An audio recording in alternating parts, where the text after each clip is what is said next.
녹음 22 우찌무라 간조 전집 제5권 2부 죄, 속죄의 두 번째 녹음입니다. 잠깐 기도드리겠습니다. 주님의 은혜를 감사드립니다. 성서에 이어서 죄와 속죄에 대해서 또 우찌무라 간조 선생님께서 잘 설명해 놓으신 글들을 읽을 수 있게 해주셔서 감사를 드립니다. 늘 우리는 죄인이다 하면서도 이 부분에 대해서 확실하게 설명할 수 있는 능력이 없었다고 생각이 드는데, 주님께서 이 기회를 통하여서 이것들을 잘 정리해서 우리 스스로 죄에 대해서 명확히 쳐다볼 수 있고, 그래서 그것을 해결받을 수 있는 귀한 방법들을 배워나갈 수 있도록 인도하여 주시옵소서. 듣는 분들을 사랑하고 축복합니다. 단 한 사람이 되었더라도, 한국인 중에 단 한 명이라도 이 내용에 대해서 감동하고, 이 내용이 정말 하나님의 그 사랑에 의해서 우찌무라 간조 선생님의 손을 쓰셔서 그분을 사용하셔서 기록한 글이라 생각하고 듣는 분이 있다면 얼마나 좋을까요? 하나님, 그분들을 사랑하고 축복합니다. 주님께서 꼭 이 리딩이 그저 없어지지 않도록 필요한 분들이 들을 수 있도록 도와주시옵소서.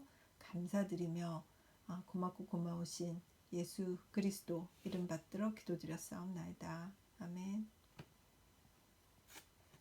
오늘은 죄와 그 근절이 제목입니다. 그래서 이제 한 두어 가지 소 제목들을 이렇게 읽을 수 있을 것 같다는 생각이 드네요.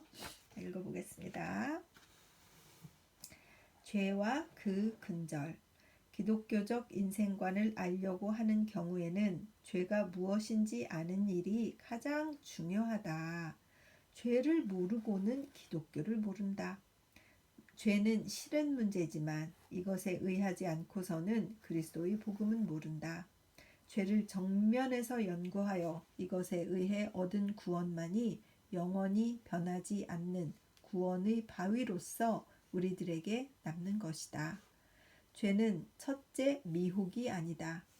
죄는 미혹을 낳지만 죄 자체는 미혹이 아니다. 그것보다 더 깊은 것이다. 죄는 지식의 부족이 아니다. 그래서 교육을 시켜 취소할 수 있는 것이 아니다. 불법이나 철학도, 불법은 그 불교의 법이네요. 불법이나 철학도 그 점에서는 기독교와 인간 구제의 근본을 달리하고 있다. 죄는 영혼의 부패이지 두 뇌의 이상은 아니다. 그래서 바른 지식을 주어서 제거할 수 있는 것이 아니다. 기독교가 주는 구원은 계몽이 아니고 새롭게 만드는 일이다. 누구든지 그리스도 안에 있으면 그는 새로운 피조물, 즉 고린도후서 5장 17절이다. 죄는 단순히 행위가 아니다. 행위는 예의 작법이며 몸의 외적인 일이다. 그러나 죄는 마음 안의 일이어서 감출 수 있는 일이다. 죄는 과실이 아니다. 악한 마음이다. 그래서 사람은 누구나가 다 죄인이라고 하는 것은 그 마음이 악하다는 이야기이다. 기독교에서는 예수도 바울도 분명히 이 일을 가르쳤다. 그러나 세상 사람은 쉽사리 이 일을 믿지 않는다. 기독교 신자라고 자처하는 사람도 이 일을 믿지 않는다. 그러면서 사람의 성은 선이다. 그 죄는 외면의 기형에 불과하다. 마치 밤송이와 같이 밖에는 따가운 가시가 있으나 안에는 맛있는 과일이 있는 것과 같다고 말한다. 그러나 기독교는 그 정반대를 가르치며 외식하는 서기관과 바리새인들이여 회칠한 무덤 같으니 겉으로는 아름답게 보이나 그 안에는 죽은 사람의 뼈와 모든 더러운 것이 가득하도다. 마태복음 23장 27절라고 했다. 학자와 바리새인뿐 아니라 모든 사람이 그렇다. 그래서 죄는 사람의 세 가지 성에 있어 단순히 그의 육체 혹은 이지에 속하는 일이 아니다.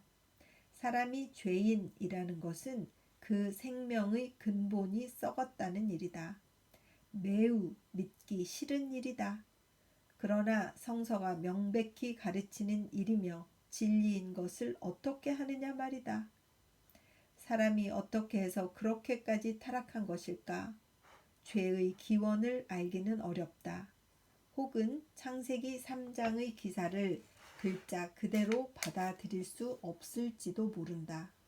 그러나 죄의 사실은 명백하다. 죄는 과학이나 철학을 가지고 설명할 수는 없다. 그래서 문명의 진보와 함께 이것을 제거할 수는 없다. 그 반대로 지식 기술의 진보와 함께 죄도 또 진보한다. 인생에 있어서 사람의 죄만큼 알 수 없는 것은 없다. 사람은 죄인 줄 알면서도 죄에서 벗어날 수가 없다. 또 죄에 관한 여러 가지 설명을 시도해 보고 그러고도 죄의 진상을 인정치 않을 수 없다.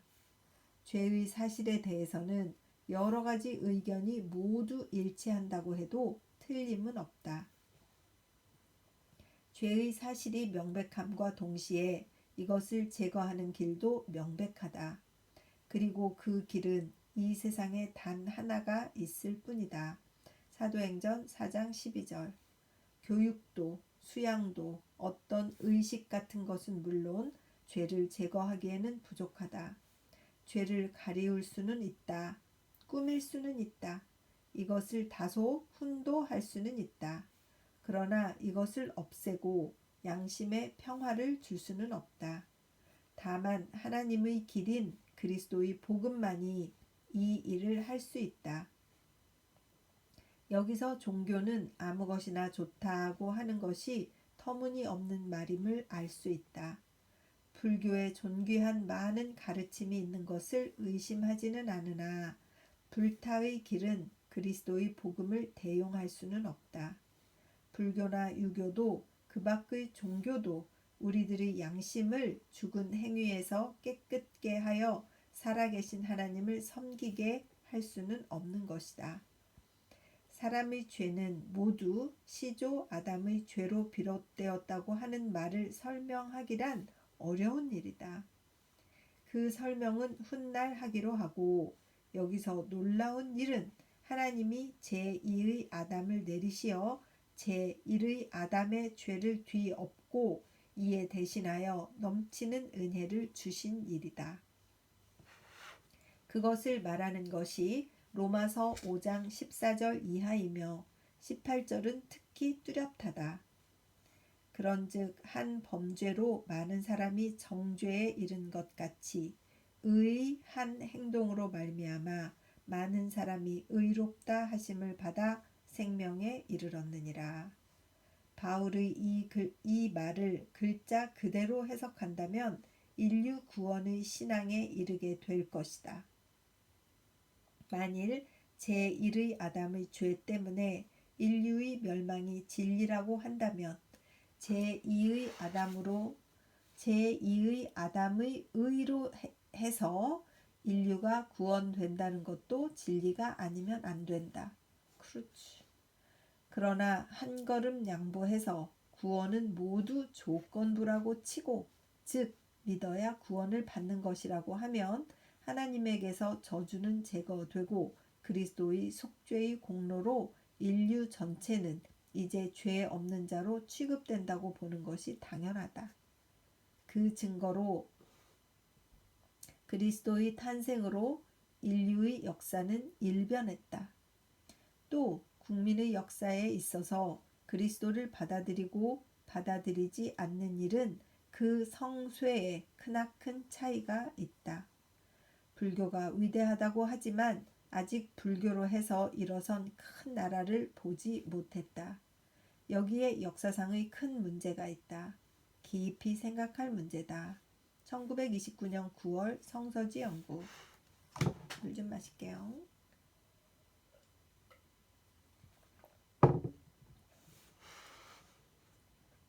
죄와 완전.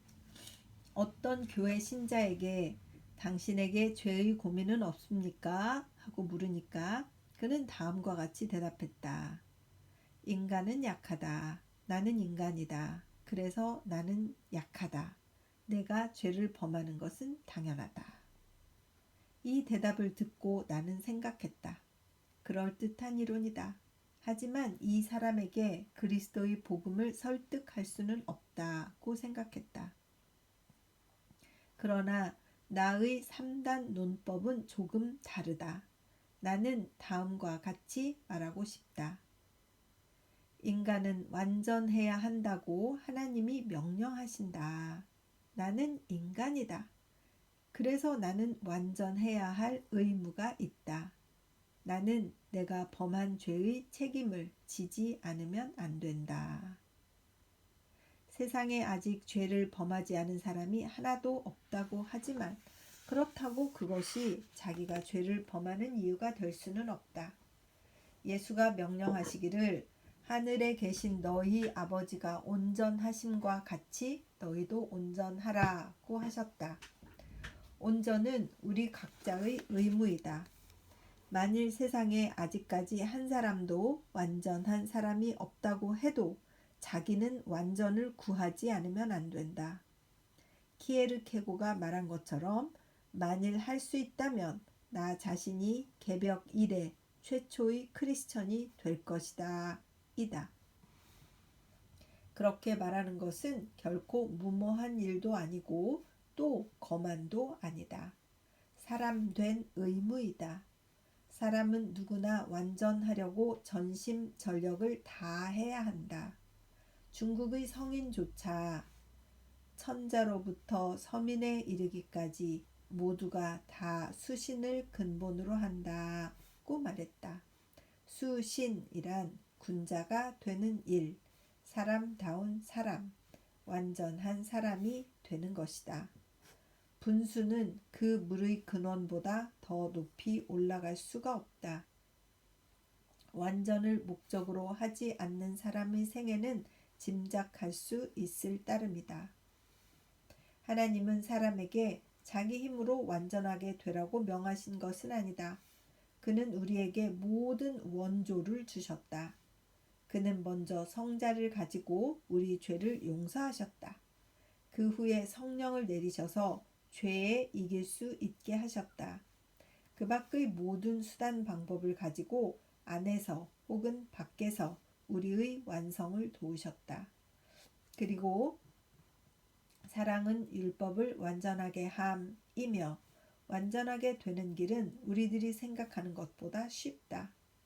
인간은 약한 자, 죄를 범하는 자, 불완전한 것이 당연하다고 버티기 때문에 더욱더 불완전한 것이다. 교회는 인류의 완전 타락을 부르짖으며 서슴지 않고 죄를 범해왔다. 하나님께 의지하여 완전하려고 노력하는 일이 완전에 이르는 첫걸음이다. 하나님은 아마도 이 신성한 노력을 완전의 대부분으로 받아들이실 것이다. 1929년 3월 성서지 연구. 죄악의 탐구. 죄악의 탐구도 종교나 철학의 탐구와 마찬가지로 깊이 하지 않으면 안 된다. 세상 사람이 악인이라고 하면 악인이라고 생각하고 선인이라고 하면 선인이라고 생각한다면 누구나 선악을 구별할 수 있다. 그러나 일본의 오늘날의 사회는 아주 나쁜 사회이기 때문에 선악을 구별하는 일은 아주 어렵다. 현 일본에서는 세상에서 악인이라고 하는 사람은 사실은 그다지 악인이 아니고 아주 악한 사람은 세상에서 대단히 선하다고 생각하는 사람 가운데 있다. 일본에서 악인은 결코 얼굴을 내밀지 않는다. 일본에서는 진정한 악인은 다른 사람을 시켜 악을 행한다. 그는 악한 일의 모든 이익을 자기가 차지하면서 그 자신은 결코 책임 추궁을 받지 않는다. 악한 일이 탄로가 날 때 그는 세상 사람들과 함께 그가 시켜서 악한 일을 한 사람을 책망한다. 그래서 세상은 그의 선동에 휘말려 악인 아닌 악인을 책망한다. 악한 일의 내막을 알고 있는 사람이 볼 때 일본에서의 악인 토벌처럼 재미있는 것도 없다. 옛 그리스의 플라톤은 정치가는 모두 철학자가 아니면 안 된다고 말했지만 나는 요즘의 신문, 잡지 기자는 모두 심리학자가 아니면 안 된다고 말하고 싶다. 단지 죄악의 표면만을 보고서 맹목적인 사회와 판단을 같이 한다 할 것 같으면 사회의 목탁으로서의 직책을 다할 수 없다고 생각한다. 죄악의 근원을 잘 추궁하여 얼마나 교묘히 엉클어져 있고 얼마나 미묘한 것인지를 알 수 없다면 도저히 진정한 악인을 찾아낼 수가 없다. 1901년 1월 경세. 어디에 글을 올리신 것 같아요. 그죠? 이건 앞에 말씀하신 그런 내용과 조금 다른 것이 죄악의 탐구, 이것은 1901년에 쓰셨고 앞에 이 부분들은 1929년, 그래서 한참 뒤에 쓰신 것이라서 본인의 정리를 하신다고 하셨잖아요. 65세부터 돌아가실 때까지는. 그래서 좀 책의 내용이 조금 다른 것을 제가 좀 느낄 수가 있는 것 같습니다. 계속해서 속죄의 원리를 읽도록 하겠습니다. 속죄의 원리. 오해되었던 교리. 작은 제목이네요. 바울의 속죄론. 오늘날 세상에서 잘못 해석되고 또한 남용되는 교리 가운데 바울의 속죄론만한 것이 없다. 이제는 이것을 부인하고 배척하며 심지어는 이를 조롱하는 일이 식자연하는 사람 가운데 유행하고 있다. 한때는 기독교를 이해하는데 유일한 경전으로 우러러보던 서가는 지금에 와서 거의 성서 밖으로 추방될 지경에 놓였다. 이것은 도대체 무슨 까닭일까? 바울의 속죄론은 과연 배륜의 설인가? 과연 이것은 신앙상으로나 도덕상으로 아무 가치가 없는 설인가? 크게 생각하고 연구해야 할 문제이다. 과연 바울의 말은 그 전후의 관계를 분리해 보면 불합리하게 보이는 대목이 없는 것은 아니다. 그 예를 서너 가지 들어보면 예수는 우리 범죄함을 위하여 내어줌이 되고 또한 우리를 의롭다 하심을 위하여 살아나셨느니라. 그러므로 우리가 믿음으로 의롭다 하심을 얻었은즉 우리 주 예수 그리스도로 말미암아 하나님과 더불어 화평을 누리자. 로마서 4장 25절에서 5장 1절. 우리가 아직 죄인 되었을 때에 그리스도께서 우리를 위하여 죽으심으로 하나님께서 우리에게 대한 자기의 사랑을 확증하셨느니라. 그러면 이제 우리가 그 피를 인하여 의롭다 하심을 얻었은즉 더욱 그로 말미암아 진노하심에서 구원을 얻을 것이니. 로마서 5장 8절 9절. 그러면 내 지식으로 그 약한 자가 멸망하나니 그는 그리스도께서 위하여 죽으신 형제라. 고린도전서 8장 11절. 하나님은 한 분이시오. 또 하나님과 사람 사이의 중보도 한 분이시니 곧 사람이신 그리스도 예수라. 디모데전서 2장 5절에서 6절. 이상은 서너 가지의 보기에 불과하다. 그리고 이와 비슷한 바울의 말은 결코 적지 않다. 그래서 이 바울의 말을 그대로 해석하여 오늘날 교회에서 주장하는 속죄설이란 것이 생긴 것이다. 이제 이것을 간략하게 말한다면 대강 다음과 같은 말이다. 사람은 나면서부터 죄인이다. 그래서 그는 아무리 애를 써도 하나님 앞에서 의롭다고 할 수가 없다. 그래서 하나님은 가엾게 여긴 나머지 그 독생자를 보내시어 십자가에 못 박고 사람을 대신하여 그 받아야 할 벌을 받게 하셨다.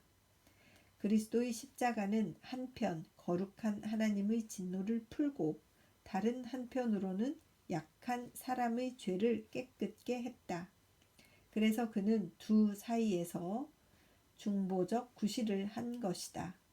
사람은 이제 자기의 선행에 의하지 않고 다만 믿음을 가지고 그리스도의 공적을 내 것으로 받아 이에 의해서 하나님께 가까이 갈 수가 있다. 이제 이런 말이 위에 있는 바울의 그 말씀들을 가지고 만든 이론인가 봐요. 그죠?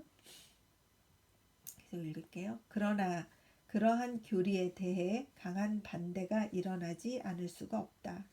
지금 속죄론에 대한 모든 반대설을 여기서 말할 수는 없다. 그중 강경한 것 두 개를 들면, 첫째, 속죄론은 논리적으로 불합리하다. 왜냐하면 인간은 각자 자기의 죄를 져야 할 사람이며 하나님이라 해도 그는 대신하여 이를 질 수가 없기 때문이다. 둘째, 속죄론은 실제적으로는 대단히 해롭다. 그것은 선한 행위 외의 의의 길이 있다고 한다면 사람은 선행을 게을리하고 하나님을 믿는다고 하면서 악을 행하게 되기 때문이다. 그래서 속죄론은 이 반대론에 대해 쉽게 자기를 변호할 수가 없는 것이다. 의지 자유설은 윤리학상의 본의라고 말할 수 있는 것이다. 그리고 속죄론은 이 본의에 저촉하고 있는 것이다. 또 극단의 속죄론의 도덕적 해독은 사람들이 흔히 인정하는 바이다. 소위 신학자의 증오라고 말하는 종교가가 종교론을 가지고 싸우면서 복수, 투쟁, 시기, 결당 등 모든 불의와 배덕을 마음대로 행하면서 부끄럽게 여기지 않는 추태는 우리들이 자주 목격한다. 이것은 주로 속죄와 같은 선행 이외에도 사람을 의롭다고 하는 교리가 그들 가슴 속에 있기 때문이다. 아우, 그러니까 뭐 하나님 뭐 나한테 까불면 죽어 이런 말을 인간이, 그것도 목회자라는 사람이 한 것 아니겠어요. 얼마나 자기가 의롭다고 생각하면 하나님께 그런 말을 대중이 있는 곳에서 그렇게 해서 하나님을 얼굴에 하나님께 아주 그냥 똥물을 끼얹는 것 아니겠습니까? 그러고도 당당하잖아요. 그런 것들에 대해서 그냥 또 두고 보고 그를 따르는 사람들은 또 그가 잘한다고 무슨 스타라면서 이렇게 하지 않습니까? 우리 죄악이 여기까지 왔구나 이런 생각을 했었는데 그런 것들도 이렇게 지적하시는 것 같습니다. 계속 읽을게요. 속죄로는 논리적으로 불합리하며 실제적으로는 부도덕이라고 말하는 사람이 있다 해도 반드시 이를 배척할 수는 없다.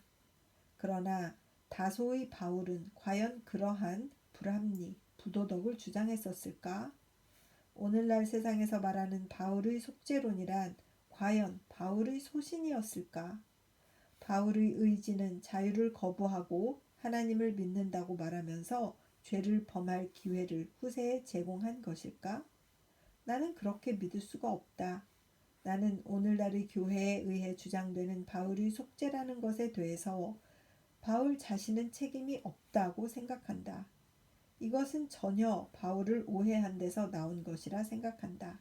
즉, 많은 다른 일에 있어서 교회가 사도의 이름을 남용하고 사도로 하여금 교회가 범한 온갖 죄악을 지게 한 것처럼 이 속죄론에 있어서도 교회는 바울로 하여금 스스로가 빠진 잘못의 책임을 지게 한 것이다. 나는 그리스도의 제자이지 바울의 제자는 아니기 때문에 무슨 일에나 바울에게 맹목적으로 따르는 사람은 아니다.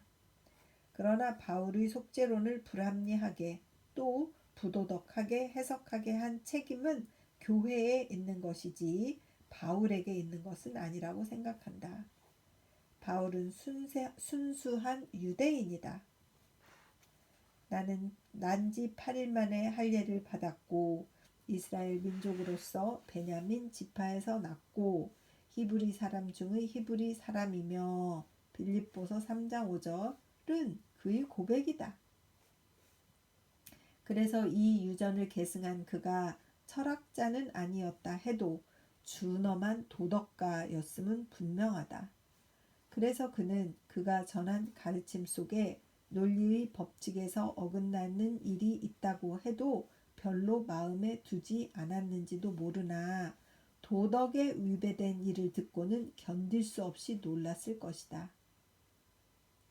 참으로 그는 그리스도의 속죄에 대해 말할 때 마치 그의 반대론자들이 그에게 반박하리라는 것을 짐작이나 한 것처럼 미리 대답해 두고 있다. 그런즉 우리가 무슨 말 하리요? 은혜를 더하게 하려고 죄에 거하겠느뇨? 그럴 수 없느니라. 로마서 6장 1절. 여기에서 그럴 수 없다라고 번역된 그 원어는 격심한 말이다. 메 제노이토 이렇게 해서 메 하고 띄고 제노이토 Genoito 그래서 그대로 읽었어요. 제노이토 그리스 말일 거기 때문에 그래서 견딜 수 없다든가 결코 아니다라든가 생각할 수도 없다든가 라고 번역해야 한다. 그냥 그럴 수 없다 이렇게 말하는 게 아니라 그럴 수 없느니라 그러니까 절대 아니다 이런 말을 쓴 건데 번역할 때 이렇게 표현을 했군요. 이 일본에서. 바꾸어 말하면 바울은 다음과 같이 말한 것이다. 즉 그리스도가 죄를 대속해 주시니 우리가 죄를 범해도 불문에 붙이신다고 견딜 수 없다 이 말에는 그리스도의 속죄가 선행 태만의 기회로 이용된다는 것은 바울에게는 견딜 수 없는 일이었다. 그것은 바울이 목적한 정반대의 일이었기 때문이다. 그렇다면 바울의 속죄로는 어떻게 해석해야 될 것인가? 첫째, 우리는 바울이 받은 엄격한 유대적 교육을 잊어서는 안 된다. 속죄는 유대인의 사상을 점령한 주요한 제목이었다. 구약 성서, 특히 그 속의 출애굽기, 레위기, 민수기를 읽은 사람이면 그 속에 속죄라는 글자가 얼마나 많은지 다 알 것이다. 매일 수송아지 하나로 속죄하기 위하여 속죄제를 드리며 또 단을 위하여 깨끗게 하고 그것에 기름을 부어 거룩하게 하라. 출애굽기 29장 36절.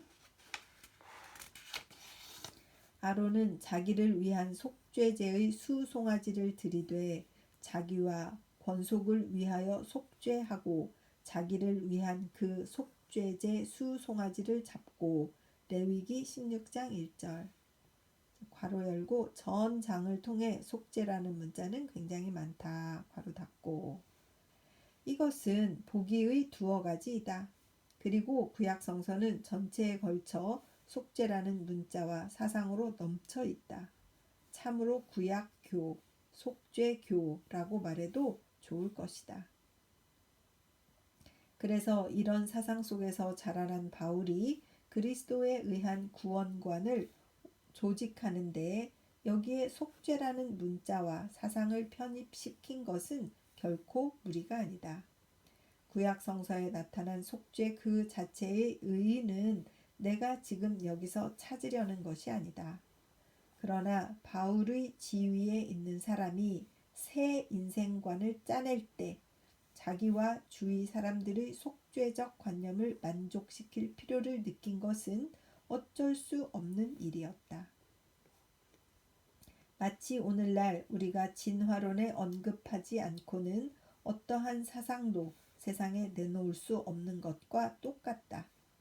바울은 2000년 전의 유대인이었음을 염두에 두고 우리는 속죄론의 불합리를 들어 그를 책망하지는 않는다.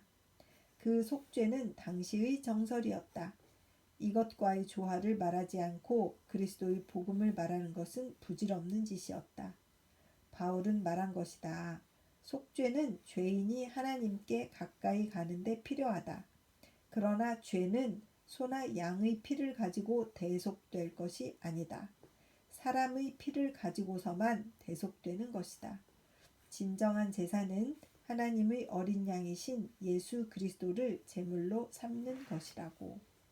둘째, 바울에게는 그가 속죄론을 주장하는데 명백한 도덕적 이유가 있었다. 그것은 그의 겸손이다. 그는 자기의 선행에 의해 그가 하나님께 받아지리라고는 생각하지 않았다. 그렇다고 그와 같이 현실적 관념을 가지고 양성된 사람은 하나님은 아무 조건 없이 마음대로 사람의 죄를 용서하신다고 해도 쉽게 믿을 사람이 아니었다.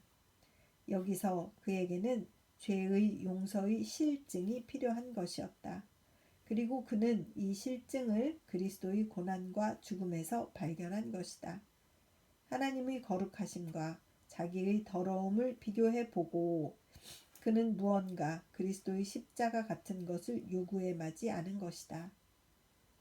그는 오늘의 많은 자칭 선인들처럼 하나님은 죄를 용서해야 할 분이라든가 사람은 하나님의 아들이기 때문에 두려움 없이 하나님의 무릎 앞에 가까이 가야 한다고 하며 스스로를 위로하려고 해도 위로할 수가 없었던 것이다. 그는 하나님을 너무 높이 보고 자기를 너무 낮게 보았기 때문에 두 사이를 연결할 다리, 중재인을 요구한 것이다.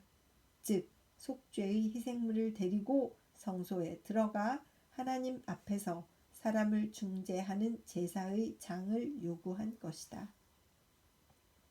바울처럼 하나님을 높이 봄과 동시에 자기를 낮게 보는 자가 아니면 속죄의 필요를 느끼지 못하는 것이다. 자기에게 아무것도 없음을 믿고 자기가 할 수 있는 선행도 똑같이 없음을 믿고 그래서 비로소 속죄의 필요가 생기는 것이다. 만일 속죄 그 자체가 불합리하다고 해도 이것을 환기시킨 동기는 참으로 귀한 것이다. 속죄를 표방하여 신학론을 논쟁케 하는 것은 가장 깊이 해야 할 일이지만 그러나 속죄를 요구하여 마지 않는 마음은 가장 귀히 여겨야 할 일이다. 바울의 겸손한 덕성의 표로서 그의 속죄로는 가장 귀중한 것이다. 셋째, 속죄는 인생의 사실이다. 그래서 실험해야 할 일이다. 실험을 떠나 이해할 수 있는 것이 아니다. 그 내용은 문외한이 탐구할 수 있는 것이 아니다.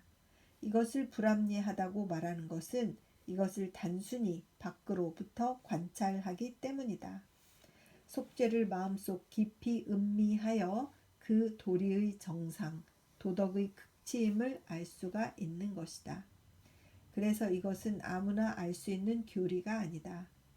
바울에 와서 처음 진술되었고 바울에 이르러 비로소 이해되어진 교리이다. 실험은 학문이 아니다. 실지로 보는 것이다. 직감이다. 철학자가 이것을 이해하지 못하는 것은 굳이 이상히 여길 필요가 없다. 또 천박한 오늘의 교회 신자가 이것을 남용하여 오히려 위험을 제 스스로에게 초래하는 것도 굳이 이상히 여길 필요가 없다. 사실은 사실이다. 속죄는 속죄다. 이것을 이해할 수 없다고 해서 배척하는 것은 태양의 열을 가지고 담뱃대에 불을 붙일 수 없다고 이를 비난하는 것과 같다. 바울은 그의 신앙적 실험을 말한 것이다. 그의 영혼의 성소에 들어가 그가 보고 듣고 또 만져본 일을 이야기한 것이다. 그리고 밖에 서서 멀리 이 막 안의 거룩한 일을 엿보는 이는 이를 의심하고 또 거부하기도 할 것이다.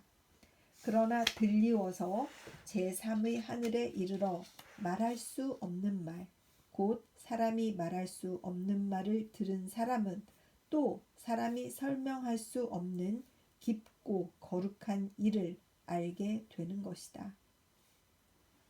바울의 속죄로는 불합리하다고 해서 또 부도덕하다고 해서 즉시 이를 배척할 것이 아니다.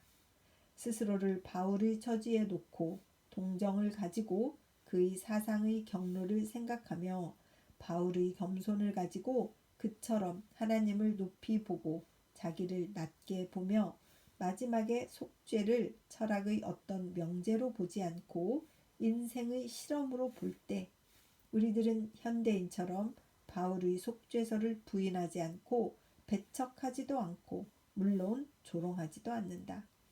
혹 때로는 불합리하게 보는 일이 있다고 해도 그 위인이 부르짖는 대교리를 알기 때문에 충분한 존경으로 이를 맞이하고 자신이 바울과 같은 사람이 되어 이것을 도리적으로 해석할 수 있게 될 그 시기가 하루속히 오기를 기도한다.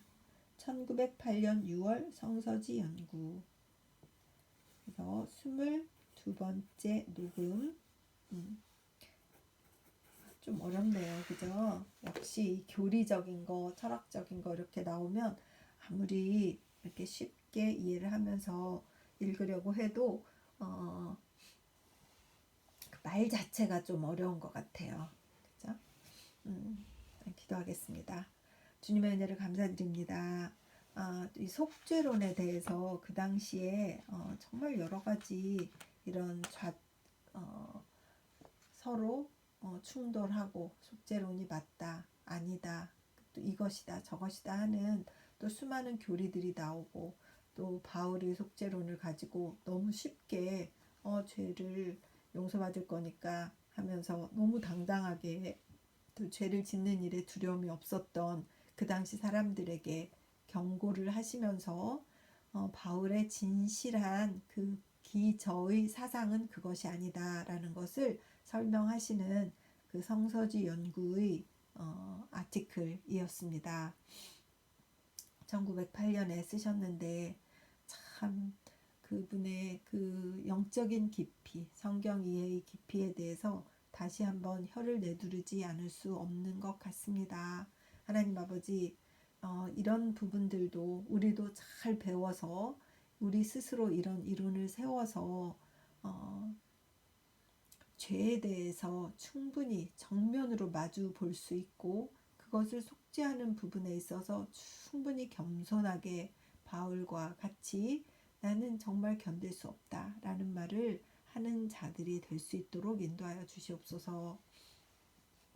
이 내용을 들을 한 사람의 형제나 한 사람의 자매가 있다면 이것은 한 번으로 듣고 말 것이 아니라 정말 여러 번 이 내용을 곱씹으면서 정확히 들어야 될 내용이 아닐까 하는 생각이 듭니다. 하나님, 듣는 한 분이라도 있어서 이 내용을 정확히 이해하실 수 있도록 인도하여 주시옵소서. 그분을 사랑하고 축복합니다. 저희 구독자들을 사랑하고 축복합니다. 주님, 그들에게 지혜를 허락하여 주시옵시고 하나님의 영을 한없이 부어주시옵소서. 감사드리며 고맙고 고마우신 우리 주 그리스도 예수님 이름 받들어 기도드렸사옵나이다. 아멘. 사랑하고 축복합니다.